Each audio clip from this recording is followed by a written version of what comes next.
lads, I'm doing a slightly different video today. I am talking about a topic that is of extreme interest to people in my country, but also I think it is relevant to everyone, whether you live in the UK or not.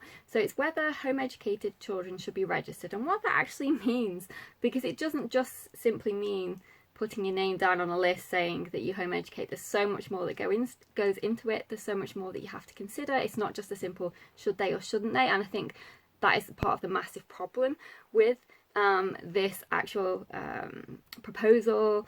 And let's just get into it. So I received a email today about an article from the BBC News, and it's MPs call for National Register of Home Educated Children. So I'm just going to read this. It's not too long to you, just so you get an overview of what they're saying. It's actually on the back of a report that has just been finished from the House of Commons Education Committee. This is the third report of their session from 2021 to 2022. This is called Strengthening Home Education. I haven't read that whole thing through yet, but once I do, I might make a follow-up video talking about that specifically, that report. But today we're just going to talk about the news article that I read, what my thoughts initially on it are, and some pros and cons to it, and then at the end I'll talk about my opinion on whether or not home education children should be registered. So, a committee of MPs is calling for a national register, this is from the BBC, I'll put the link below, of home educated children in England, saying there is an unacceptable level of opaqueness surrounding the issue. The Commons Education Committee says it is important to get a grip on the number in home education. It says more data must be collected to ensure all children out of school get a suitable education.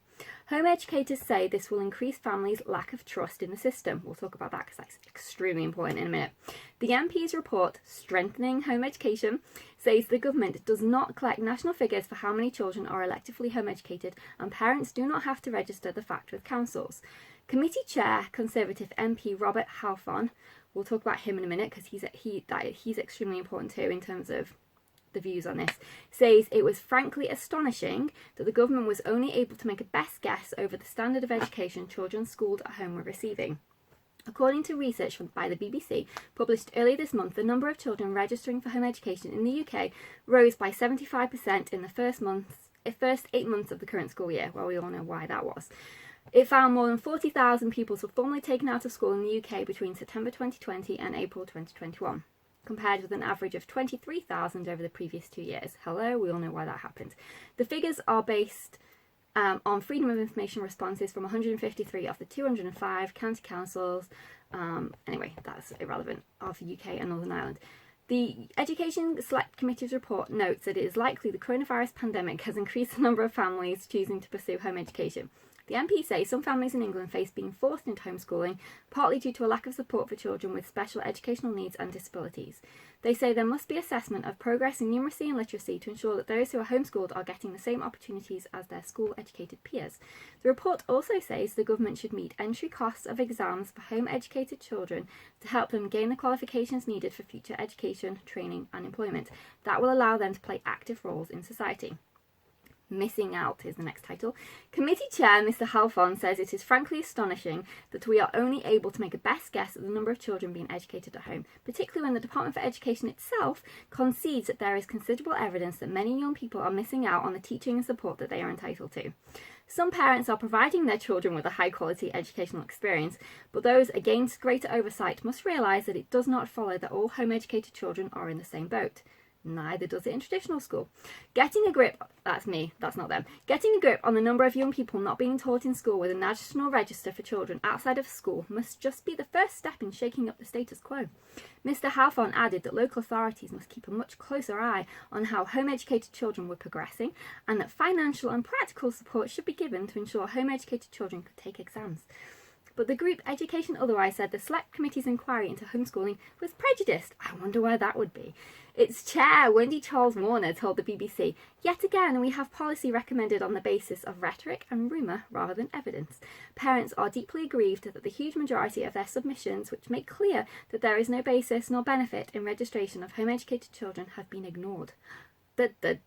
Shocking, really? In what was manifestly a predetermined outcome of a deeply prejudiced inquiry. This report will serve to increase home-educated families' lack of trust in public bodies even further. We'll talk about that because that's extremely important too.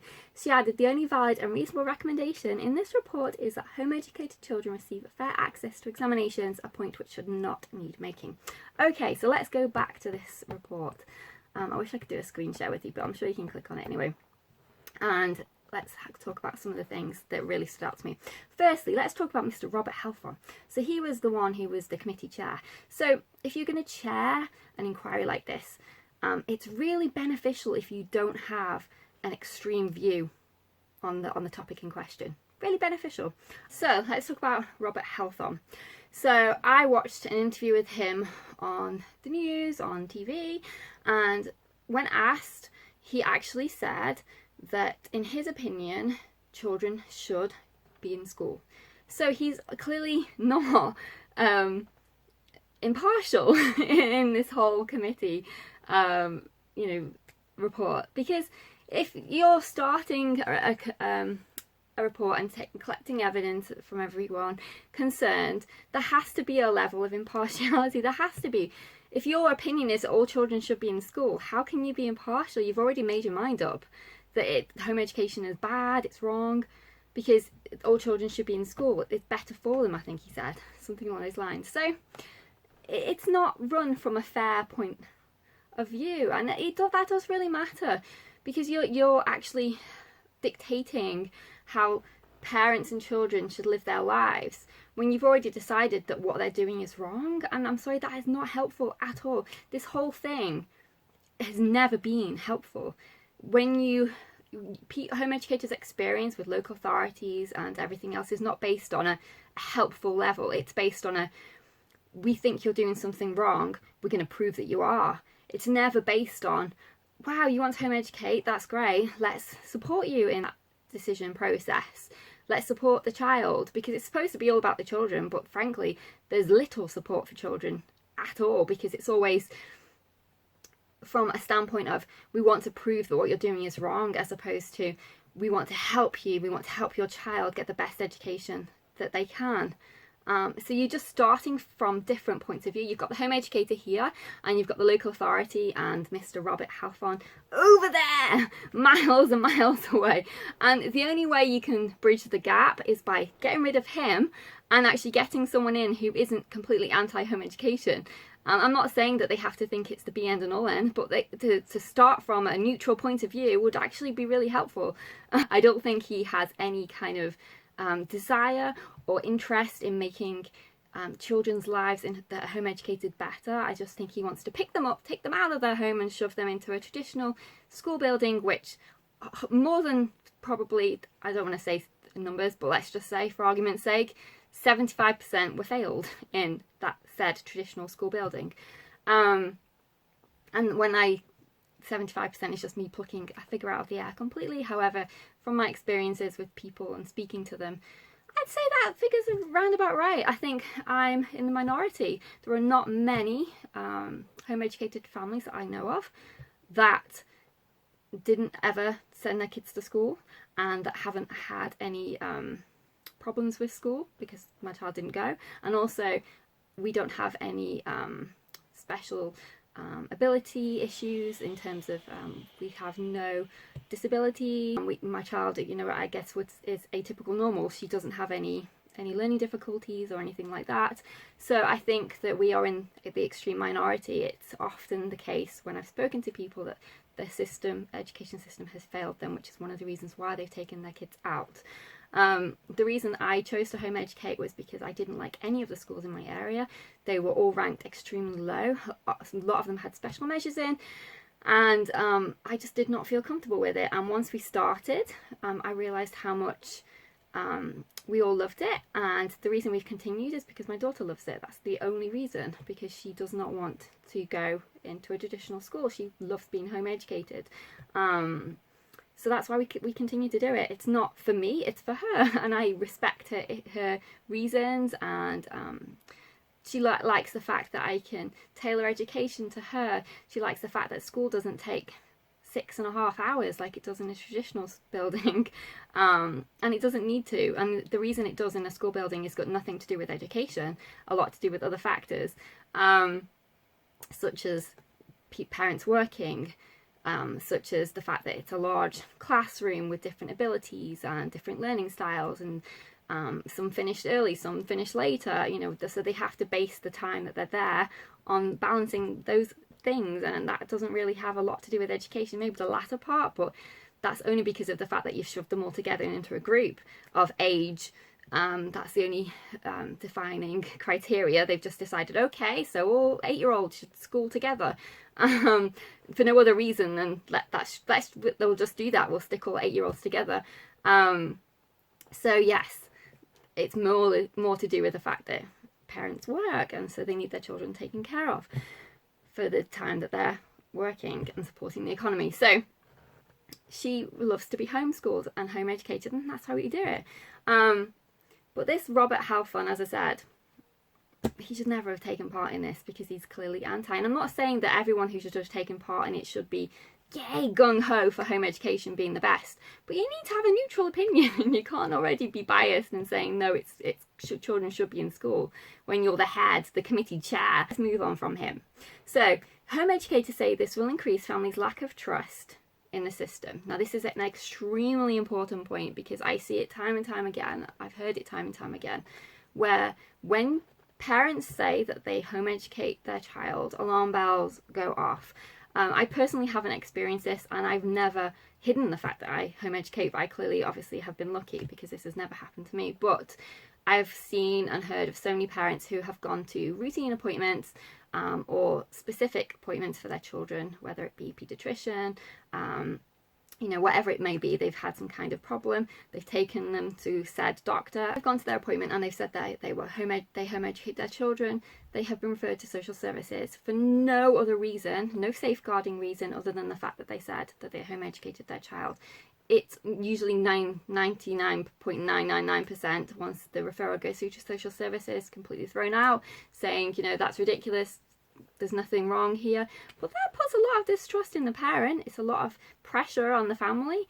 It upsets the child for no reason other than the fact that they've said that they home educate. So that's where this lack of trust comes in. That's one of the main reasons, because there seems to be set in society this view that anyone who home educates is terrible parent, that they're doing something wrong, they're hurting or abusing their child, and it should not be that way at all. Look at America. There's no reason to think that just because you home educate that you are an abuser to your child. It's not based on any actual research or fact, and it's bred by people like him who have this opinion of no one should home educate, all children should go to school due to all these reasons, rather than actual fact. And it saddens me to an extreme level. The other lack of trust is that parents' relations with local authorities are often strained, and for no good reason at all. To me, a local authority education department should be there as a support. It shouldn't be there to nitpick and to be looking at what the parent's doing as wholly wrong and not beneficial, that they're not meeting the requirements of the child, they're not seeing progress, blah blah blah. It should be started from a good neutral standpoint of, okay, what are you doing with the child? Right, that's great. Might I suggest you try this? Or our home educators in your area have tried this product. If perhaps they say that they're having some issues with a certain thing, then be a support structure.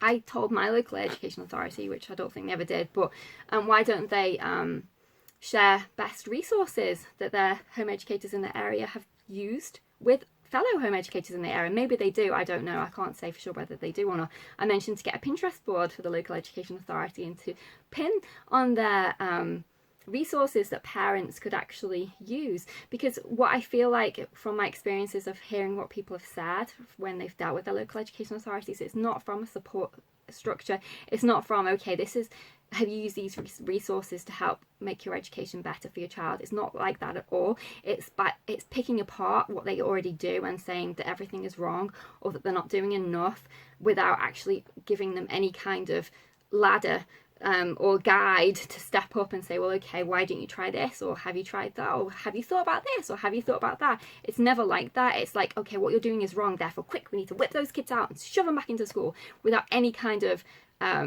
support or positivity or options to continue doing what they're doing because their children like it and enjoy it.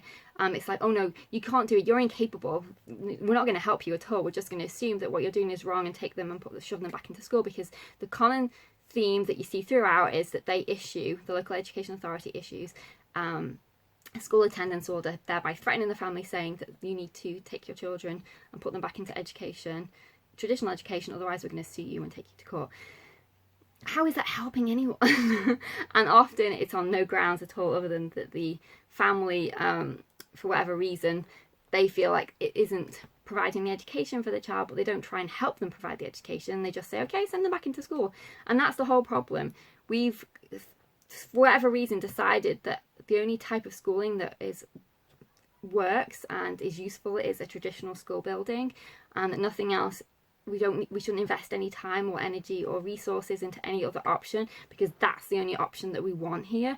We don't want anyone being schooled at home, so therefore we're not going to provide any resources, we're not going to provide any money, we're not going to provide any opportunities for home educated children, we're not going to provide any resources, we're not going to help them, we're not going to tell them about resources that they could use to support that child in their home education journey. We're not going to do any of those things.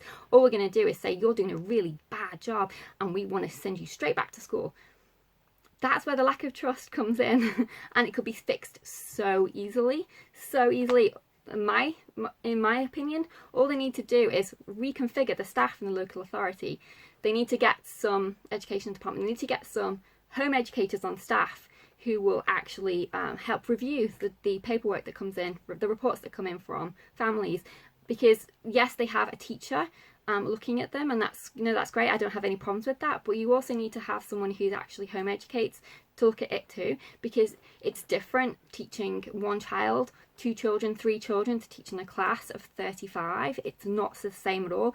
You've got to remember that that's one-on-one attention or 1 to 3 attention, which is a much different scenario than having your 35 in your class. If you speak to any teacher and ask them how much they think they get done when they do their small groups as opposed to when they're doing whole class, they'll tell you that when they're doing 1 to 3 or 1 to 4, it's focused. It doesn't take 6.5 hours a day, so it's not the same. So if a report comes in from a family and they say they school for 2 hours a day, alarm bells go off and they think that that's not enough. You need to school from 9 till 3 in order to be doing a good job. But it's just not necessary, because that's not why education hours are scheduled that way. It's not because it takes 6 hours to learn every day. It's because of all those other things we've mentioned before. So if you have people who work in home education actually helping the local education authority, who are actually actively home educating their children, that would help massively already. Because as I said, they've done it, they know what it's like, so they would have a much more sensible and pragmatic approach to dealing with families, as opposed to people who are just employed on the basis of, right, we need to catch all these home educators, we need to get them all registered, we need to send their kids back to school because it's wrong, all children should be in a traditional school. How is that going to build any kind of trust with families? It's just not, and it doesn't need to be that way, and it saddens me so much. I literally could scream, because it doesn't have to be that way. Home education is a beautiful thing. There's nothing wrong with traditional schooling, but the home education is beautiful too, and it shouldn't be labelled as this horrible thing.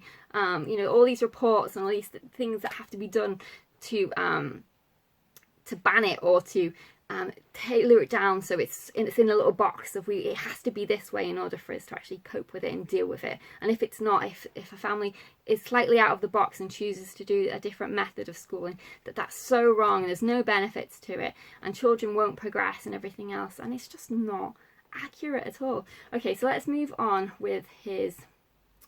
Is it a man or a woman? I don't know who wrote this. It doesn't say. Okay, so I'll probably say at the bottom.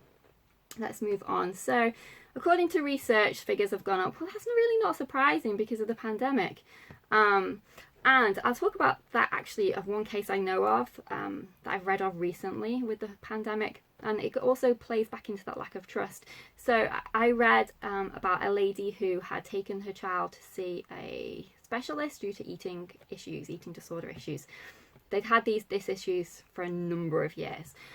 During the conversations that they had with the consultant, they were asked what school the child went to, and they said that they were home educated, and the consultant turned around and said to her, you need to send them back to school, it would help so much to eat with other kids. And she turned around and said to him, well, actually, I've only just started home educating. These problems were there when my child was traditionally schooled, and it didn't make any difference. And actually, I've seen a much better and positive attitude since mental health and everything else since they've been homeschooled. And then the consultant turned around and said to them, oh, right, so why did you decide to home educate? And she said, oh, because of COVID. And we really liked it. After we tried it, after it was, compulsory put onto us because of COVID, we tried it and we really liked it. So we continued. And as I said, the benefits that my child has shown since home educating, we want to continue with it. And he just went, So that's what I mean, a lack of trust again in the system, and that home education has value and merit and everything else.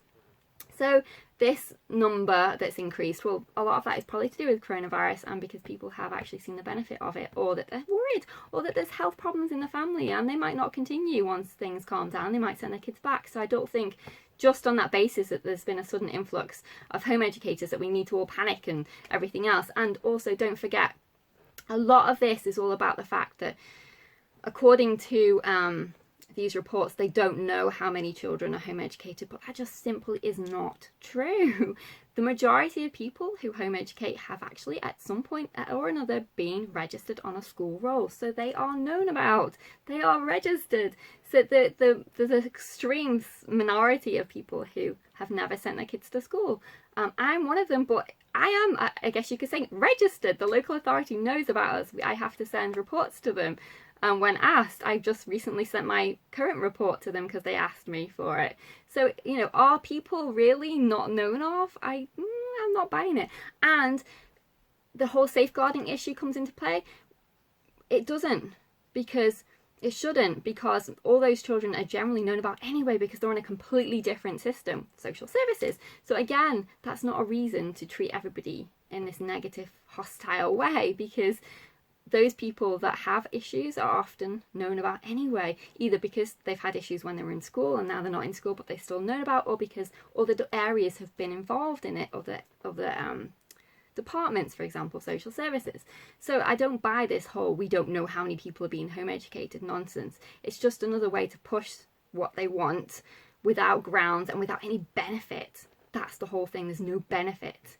And we'll talk about that when I get into my whole rant about why I do or do not think this is a good idea. Okay, so the next, they say there must be assessment of progress in numeracy and literacy to ensure that those who are homeschooled are getting the same opportunities as their school-educated peers. Again, you're starting from a standpoint of that they can't possibly be getting everything they need. I personally follow the national curriculum. Every curriculum that I choose for language arts and maths meets I meticulously go through all the guidelines that are required in it's key stages here for a lot of subjects, but in some it is year orientated. So I go through the key stages, whether it's a key stage approach, or I go through the year 3, year 4 requirements to make sure that everything I am picking and bringing into my home is ensuring my daughter is meeting all the requirements that she would do if she was in school. Because the reason I do that is because I want to make sure that when she takes the qualifications, she is ready, and she will be, because I want her to exceed any expectations that she has for herself. I want her to I want her to have everything she ever wants, and I will do everything in my power to make sure that she gets that, as most parents would. So there is no reason to think that just because someone is home educating that they're not progressing in numeracy and literacy, because it's in the parents' best interest. Who wants their kid at home when they're 45 because they can't get a job, because they can't read or they can't do maths? No one does. So it's in the parents' best interest to make sure that their child is prepared for life. And you will often find that people who home educate are particularly mindful of that, for the reason of the fact that they're responsible for their children's education, so therefore will do everything in their power to make sure it's a good one. So that again is ridiculous.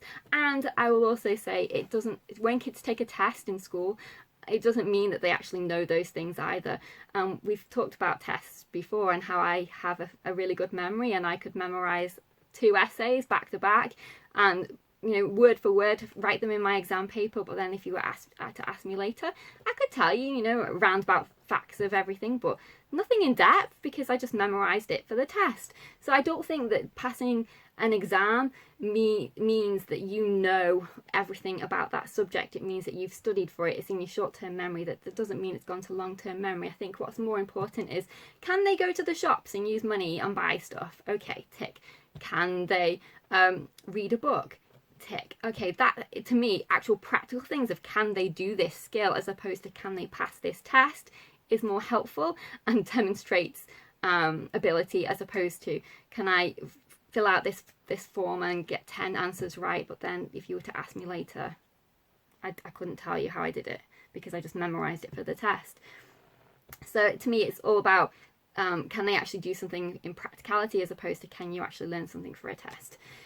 The government also said, the report also says the government should meet entry costs of exams for home educated children. Of course, I mean, that's a given.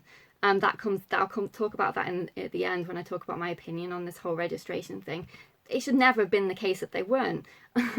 You know, children, whether they're home educated or not, should have their exams paid for like any other child does when they want to sit their qualifications.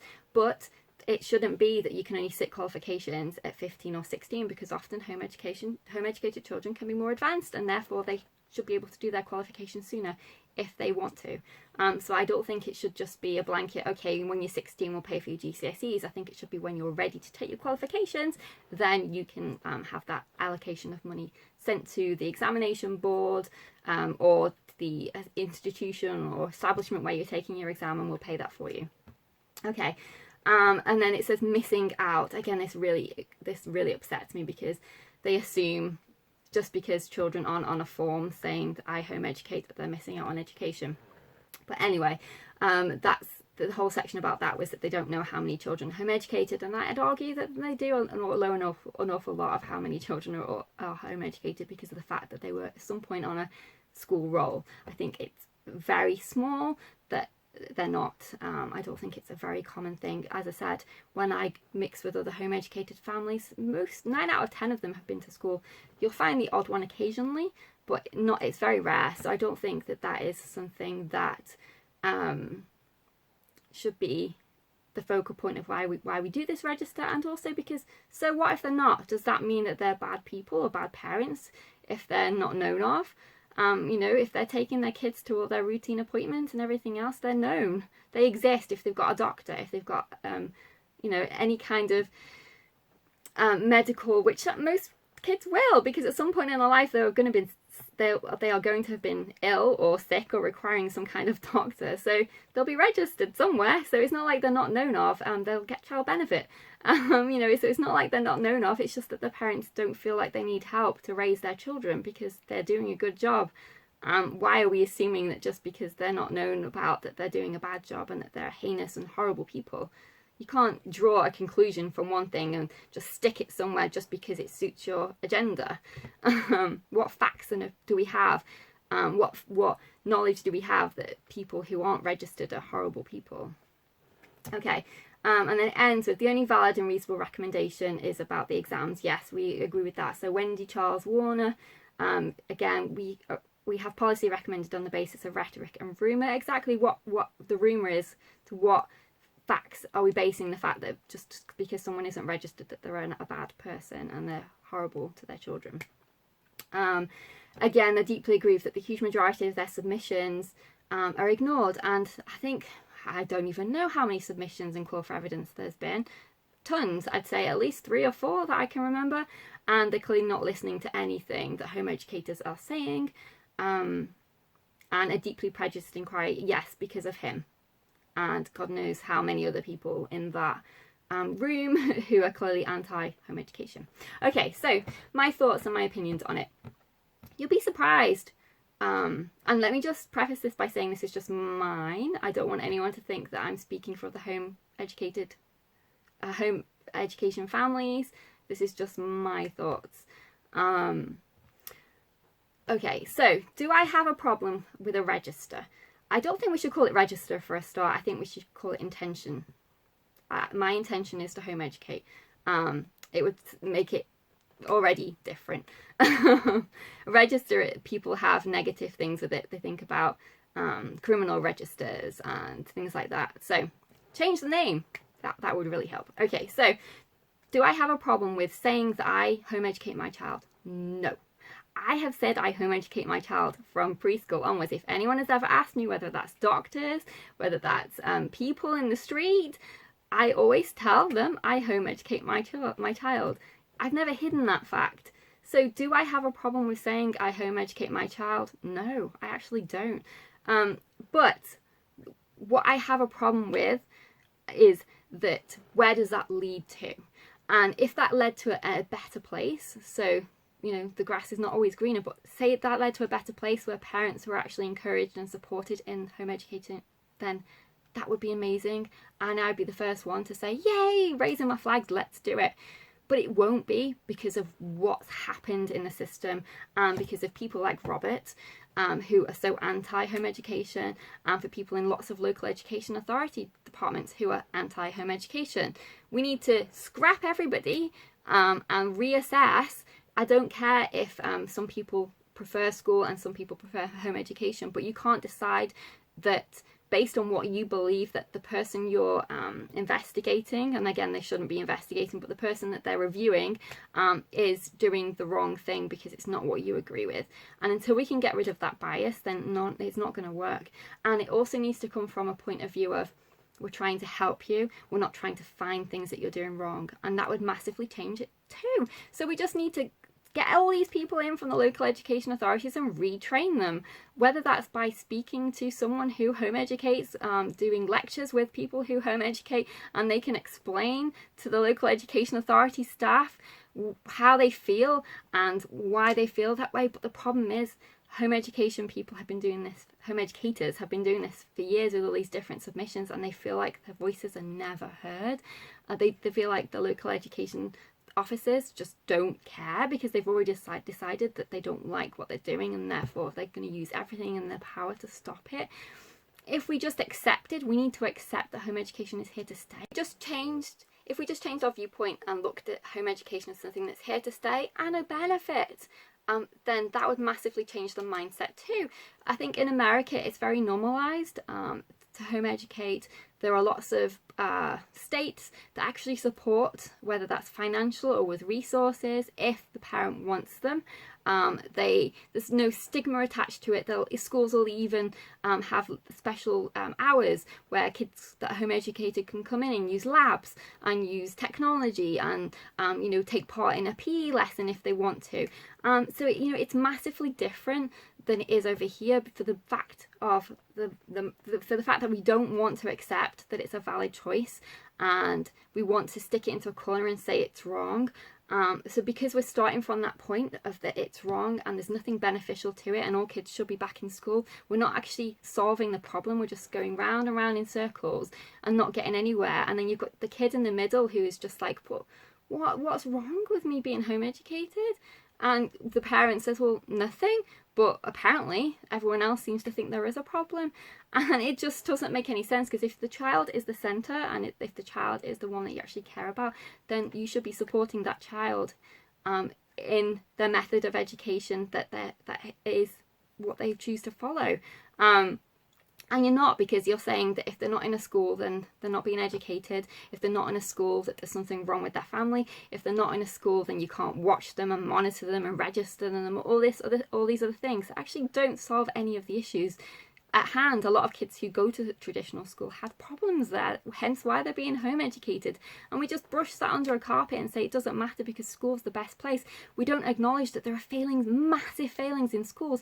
You've got huge poverty divides in schools. They make out that traditional schooling is the best option and the only option for education, and they don't acknowledge the fact that there are a lot of problems there too. There's no perfect environment, there's no perfect anything, but what we can do is make the best of what we've got and offer as much as we can from a positive point of view rather than a negative point of view, and that makes all the difference. I mean, if you think about schools, And the point in here is some I think it was some parents do a reasonable job or something, they said. Oh, there we go. Some parents are providing their children with a high quality educational experience, but those against greater oversight must realise that it does not follow that all home educated children are in the same boat. But it doesn't with traditional schools either, yet we just brush over that fact and say that doesn't matter. Or if it does matter, it's worse for home educated families. But you know, there's a huge poverty divide in this country. Some schools give amazing education and have amazing resources, and other schools are just crap, basically. I went to a school that was in a very poor area. I used to get the bus, and there was a grammar school not that far away from where my school was, and I'd see like kids from my school get on the bus and they'd have no bag, they'd have like a pen or a pencil in their pocket and no workbooks or anything with them. And then you'd see the grammar school kids come on, they'd have like 3 bags, they'd have their tennis racket, they'd have their violin, and they'd be like trying to trudge onto the bus with all this stuff. And I'd look at the kid with the pen in his pocket and nothing else, and I'd look at the grammar school kid, and I was so envious. I wanted to go to that grammar school. I loved school. I love education. I loved being in school. The only fact that I have any kind of qualifications is the fact that I wanted to learn, because I was interrupted so much in my school. The kids there did not want to learn. By the end of the time we got to GCSE time, half of my class had gone because they just left. So I have good grades because I worked hard for them. Not because my mum wanted me to, but because I wanted them. And that's another thing as well. It's your child, what they want is extremely important, and children who are happy to be home educated and who are thriving, and you can tell whether a child is thriving or not in home education by looking at the parent's report and seeing what the parent has put into it. You know, it's not hard, it's not difficult to see progress. I mean, if a child used to have to use a reading program and can now read, that's progress. If a child was doing, you know, basic addition and subtraction and is now doing multiplication and division, that's progress. You know, it's not difficult to see progress, and they make it out that it is unless you do a test, which is just rubbish. Absolute rubbish. But yes, so there's a huge problem in schools. So why are we just pretending that the problem's there but it doesn't matter? But yeah, it really matters in home education, that there's this divide between you know, parents who are giving their child a high quality education and those that they're not. And I would say that's very slim, the difference of those in home education. I think most people in home education are doing a good job, and for those that aren't, it's because they're not actually home educating. And again, you have to realise that there are evil people in this world, but not everybody's the same. So saying that all home education families are bad stops you from having any kind of positive relationship with them where they can actually show you that they're not bad, because every time they try and respond to all these calls for evidence and everything else and state their opinion, you just ignore them and just say, oh well, no, we've decided that that's not right anyway, because from the beginning we thought all kids should go to school, so therefore whatever you say doesn't matter.